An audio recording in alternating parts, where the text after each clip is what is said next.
The story begins not with the roar of engines over enemy lines, but in a dusty, remote German flight school in the quiet years leading up to the global conflict. It is here, under the tutelage of an old-world aviator, that the foundation for a miracle was inadvertently poured. Franz Stigler, in his mid-20s, was a serious, disciplined student of flight, already marked by a deep-seated respect for the machine and the craft. His mentor, Major Hauser, was a weathered veteran of the First World War, an era when aerial combat, though brutal, was governed by a recognized code of chivalry. Hauser knew that the war to come would be different, a meat grinder of technology and terror, and he was desperate to instill a sliver of that old honor in his best students. On a blisteringly hot afternoon in 1940, standing beside a small, fragile training biplane, Hauser delivered a sermon that would echo in Stigler's mind for years to come. He spoke of the adrenaline, the fear, and the necessary ruthlessness of the dogfight. But then, he spoke of the line that must never be crossed. "The machine is your enemy, Stigler, never the man," Hauser lectured, his eyes holding the haunted quality of a man who had seen too much. "You may fight with the utmost savagery, but you must fight with rules. If you break the rules, you break yourself. Thou art a fighter pilot, not a murderer. You destroy the engine, the wing, the tail, the means of battle. But when a man is in a parachute, he is defenseless. He is out of the fight. He is a man. And if I ever see or hear of you shooting at a man in a parachute, I swear I will shoot you down myself." This was not just military doctrine. It was a personal, sacred oath, demanded by an old soldier of a young one. Stigler, serious and dutiful, absorbed it completely. It became his personal higher call, a moral compass that oriented him in the increasingly amoral chaos of the Nazi regime. He saw the growing darkness, the fanatical fervor surrounding the war effort, but his commitment remained tethered to the cockpit and the gentleman's code of the sky. By December 1943, Franz Stigler was a highly decorated Oberleutnant, a Luftwaffe ace with 27 confirmed victories. He was war-weary, his uniform carrying the stains of North Africa and the Eastern Front, but he was also just one more kill away from the Knight's Cross of the Iron Cross, a prize that promised status, security, and a slight reprieve from the front lines. Yet, the price of that final kill was increasingly heavy, as the war dragged Germany towards certain defeat, and the rules of engagement frayed into desperate savagery. 3 years later, and a continent away, in the bleak, wind-swept flatlands of England, a much younger pilot prepared for his own trial by fire. Second Lieutenant Charlie Brown, a 21-year-old farm boy from West Virginia, had scraped together a crew of 10 equally youthful men, a collection of farm hands, mechanics, and clerks, to fly the Boeing B-17F Flying Fortress they named Ye Old Pub. The name was meant to invoke comfort and home, a touch of defiant levity against the heavy reality of war. It was the morning of December 20th, 1943. The pre-dawn cold in the corrugated Nissen hut at RAF Kimballton was penetrating. Brown moved among his crew, a bundle of nervous energy, trying to project a calm he didn't feel. For the entire crew of the pub, this was to be their first mission into the heavily defended heart of the German Reich. Their mission was to strike the Focke-Wulf 190 factory in Bremen, an industrial target deep inside the killing zone. In the briefing room, the atmosphere was grim. An intelligence officer pointed to the map, tracing a long, looping line into Germany. He used the stark terminology of the war. Heavy, heavy, heavy opposition. The odds of completing the required 25 missions were brutally low, a truth that weighed on every man in the room. To make matters worse, mechanical issues forced a late-hour slot change for Brown's bomber. They would not be protected in the center of the formation, but relegated to the vulnerable rear edge, a place airmen grimly referred to as Purple Heart Corner. "Stick tight to the formation, Lieutenant," the colonel warned Brown, his voice devoid of sympathy. "That's your protection. If you lag, you are lunch. The moment you leave the stream, you belong to the Luftwaffe." Brown's crew, tense but ready, moved out to the tarmac, their heavy, fleece-lined flight suits doing little against the brutal cold. The engines of the four-engine Queen of the Skies roared to life. They were one aircraft among a massive stream of nearly 500 bombers, an awe-inspiring formation designed to overwhelm the enemy through sheer force of numbers. As the pub lumbered down the runway and lifted into the dark, swirling sky, the men joked to mask their fear. Spence, the co-pilot, complained about the freezing temperatures, anticipating their oxygen would turn to ice. Eckenrode, the tail gunner, quietly double-checked his .50 caliber machine guns, his primary desire simply to return to the relative warmth and familiarity of the base. At 27,000 feet, the temperature dropped to a killing 60°C. The air was thin, the noise overwhelming, and the reality of their distance from home, from safety, became a physical, crushing weight. Brown flew, his focus absolute, trying to disappear his little pub into the protective mass of American steel surrounding them. He had his crew's lives in his hands, and the weight of that responsibility was the heaviest burden he had ever known. In 2 different countries, 2 pilots, one a weary ace seeking a final glorious accolade, the other a terrified farm boy on his debut run, were now rushing toward a single frozen point in the sky. Their convergence would be defined by violence, but their meeting would be governed by a moral code older than either of them. The formation, a massive, arrogant arrow of American air power, hit the initial point over Bremen. The world instantly became hostile. The sky, which moments before was a clear, indifferent blue, erupted into a blizzard of black and orange smoke. The German anti-aircraft gunners, the dreaded flak crews, were mercilessly accurate. Charlie Brown fought the bucking B-17 through the worst of it. The roar of the engines was now mixed with the sickening thump, thump, thump of explosions nearby. He could taste the coppery smell of cordite. Then, a blast hit so close it felt personal. It was a sledgehammer blow that sent shrapnel ripping through the metal skin of the bomber. The plexiglass nose, the plane's fragile eye, instantly shattered, replaced by a hurricane of freezing air and tearing metal. Brown felt the controls go violently heavy. A glance confirmed the disaster. Engine number 2 on the left wing had failed, its propeller windmilling a useless death circle. Simultaneously, engine number 4 on the right was hit, shuddering and spitting oil, forcing Brown's co-pilot, Spence, to throttle it back to a desperate idle. The loss of power was immediate and catastrophic. The year-old pub could no longer keep pace. Like a wounded animal separated from the herd, it began to drop and slide away from the protective formation. The colonel's warning echoed in the freezing cockpit. "If you lag, you are lunch." They were now alone, an island in the sky, 27,000 feet above the enemy. The Luftwaffe did not hesitate.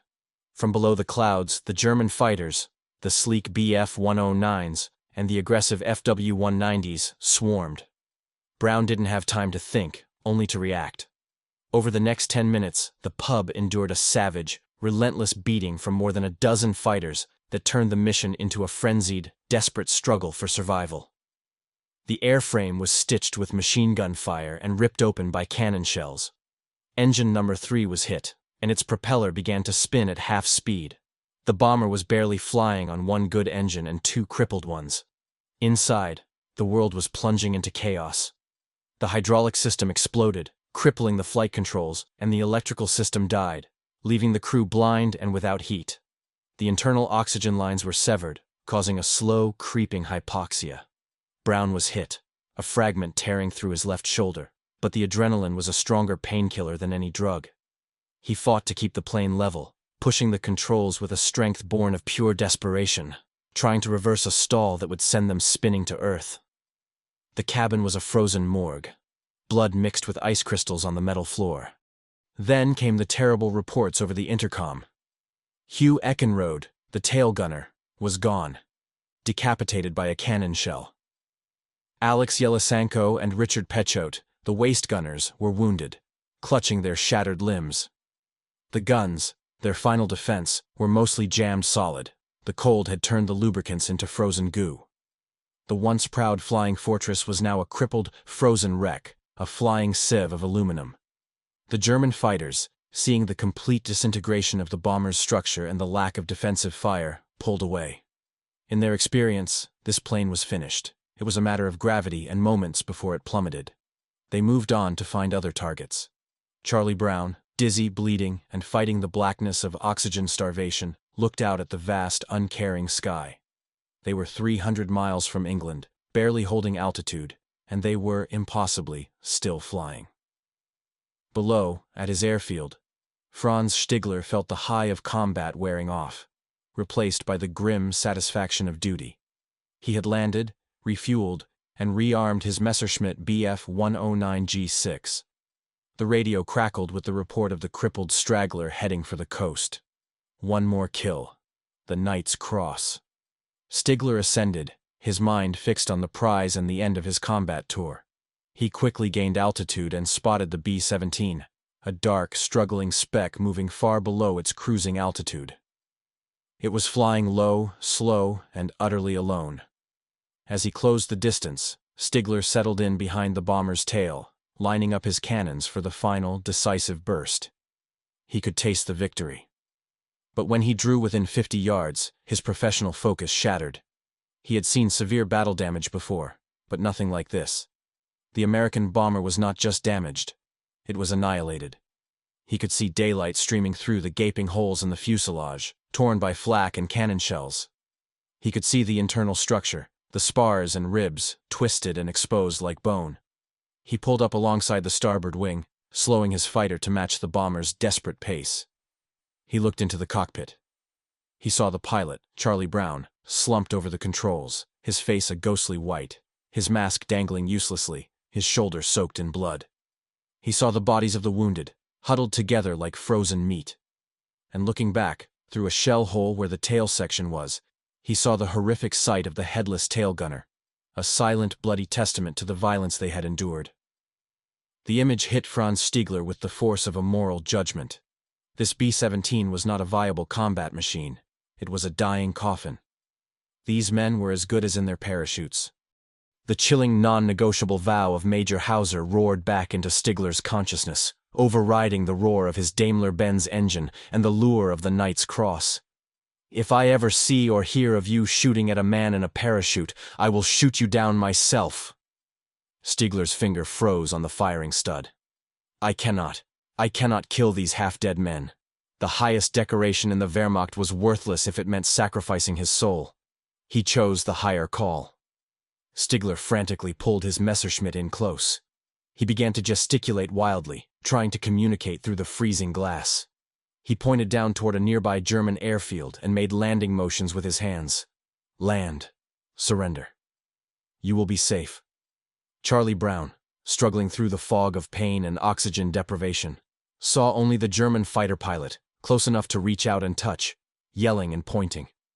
He thought it was a trap. They want us to land so they can torture us. He pushed the yoke, trying to turn away, but the rudder was too damaged to respond properly. Stigler, seeing the pilot's panicked refusal, shook his head in frustration. He pointed a new direction, north, toward the coast and the water, then made an exaggerated motion of his plane turning left, toward neutral Sweden, only a brief flight away, where doctors and internment and survival awaited. Brown ignored him, his mind locked onto a single primal goal: England. Home. Stigler realized his words were useless. He had to protect them by action. He nudged his fighter closer and positioned his Bf 109 directly on the B-17's port wing, flying in the perfect escort position. He was now providing a shield. German anti-aircraft gunners would not dare fire at the American plane for fear of hitting one of their own famous aces. For several minutes, an impossible spectacle unfolded over the German countryside. The bomber and the fighter, mortal enemies, flying in silent, protective formation. Below them, the flak batteries remained silent, confused. They finally reached the coastline. Below them was the vast, dark, icy expanse of the North Sea. Safety was still 200 miles away, across a freezing void. Stigler gave one last, desperate wave toward the north. Sweden. Brown held his course for England. Realizing his mission to save them from the sea was also futile, Stigler accepted the decision. Then, Stigler saw movement from the B-17's upper turret. Sam Blackford, the gunner, was turning a twin .50 caliber machine gun toward the Messerschmitt. Stigler didn't know the guns were frozen and useless. He only knew the risk of execution, and the risk of being shot down was too great to push his luck further. He held Brown's gaze one final time, bringing his gloved hand up in a sharp military salute. It was a gesture of respect, of pity, and a final farewell. Then, Stigler jammed the control stick to the side, rolling his powerful Bf-109 inverted, the classic fighter pilot's salute, and dove sharply away, leaving the crippled bomber alone over the gray sea. Franz Stigler flew home, convinced he had just sent 10 men to their death in the icy waters, but knowing he had kept his honor. He immediately began planning the lie he would tell his commanders. Charlie Brown flew on. The image of the salute, the enemy pilot who refused to kill them, seared forever into his wounded mind. Against all the rules of physics and all the laws of war, WWII flew on toward the improbable sanctuary of England. When Franz Stigler rolled his Messerschmitt and dove back toward the German mainland, he was certain the crippled B-17 would crash into the gray, freezing turbulence of the North Sea. He never reported the encounter, choosing the grave risk of treason over the certainty of sacrificing his personal honor. But the WWII flew on. Charlie Brown, in a semi-conscious haze of blood loss and sheer willpower, fought the mangled controls. The lack of hydraulics meant every minor rudder adjustment required him and his co-pilot Spence to use their full body weight. The plane felt less like an aircraft and more like a heavy, waterlogged boat. They were a wreck, but they had 4 hours of fuel and one prayer. The crew was barely alive. The ball turret gunner, Sam Blackford, helped the wounded. The navigator, Ashley, used a map and the simple magnetic compass to plot the course.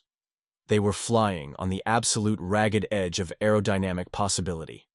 After 250 miles of excruciating white-knuckle flight through the brutal chill of the North Sea, the coast of England finally emerged from the gray haze. Brown somehow managed to nurse the plane down to a small, new bomber field near seething Norfolk, not even their own base. The landing gear would not extend due to the hydraulic failure. With his last reserves of strength, Brown executed a textbook belly landing.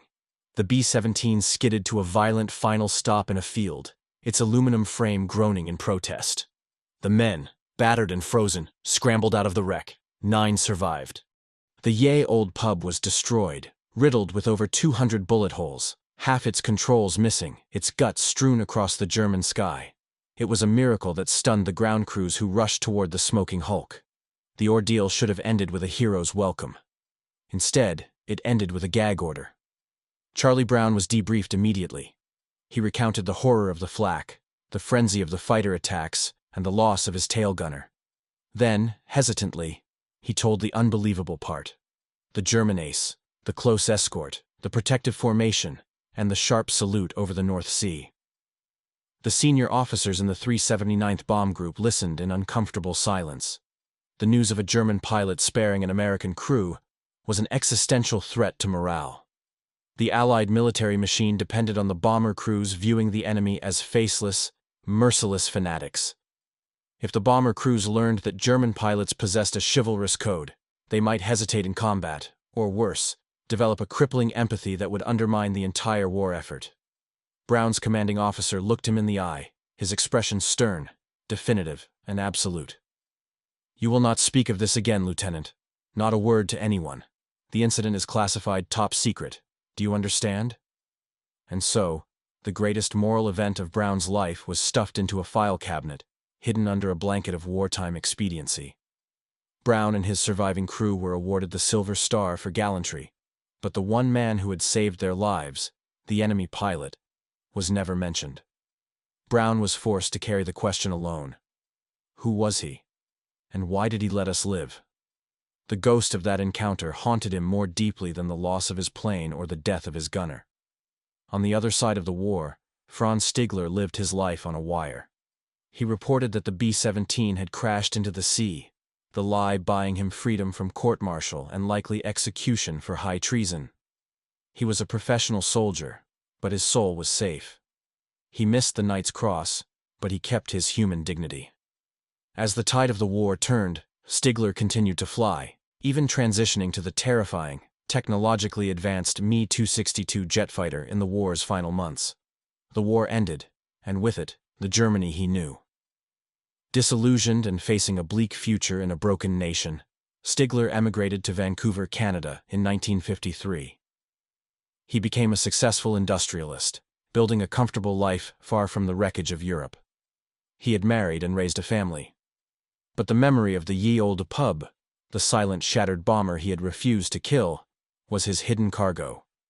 He carried the secret in Canada for 4 decades, unable to speak of the one action of the war that truly defined him.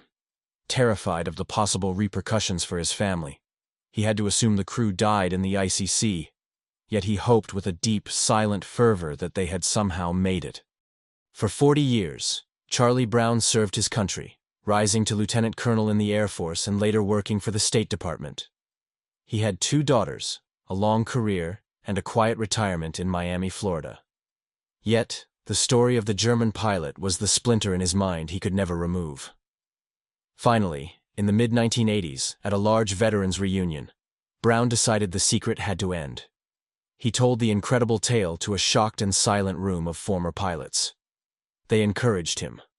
The war was long over. Now was the time for truth. Brown launched a determined, painstaking investigation. He pored over 8th Air Force mission records, official Luftwaffe reports, and every archival source he could find. He sought a matching B-17, a corresponding mission, and a reported German ace in the area of Bremen on December 20, 1943. The search was a dead end.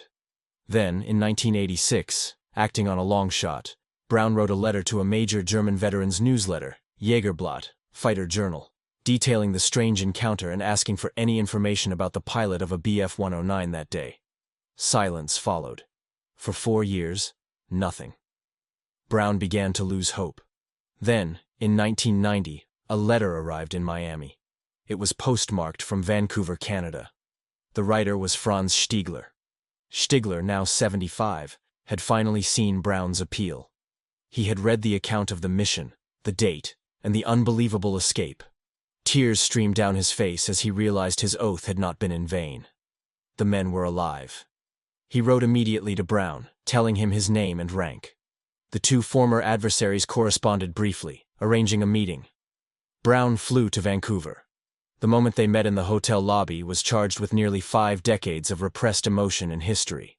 2 old men, one American, one German, stood facing each other, looking past the wrinkles and the years to the youthful, terrified faces they remembered from that frigid, bloody sky.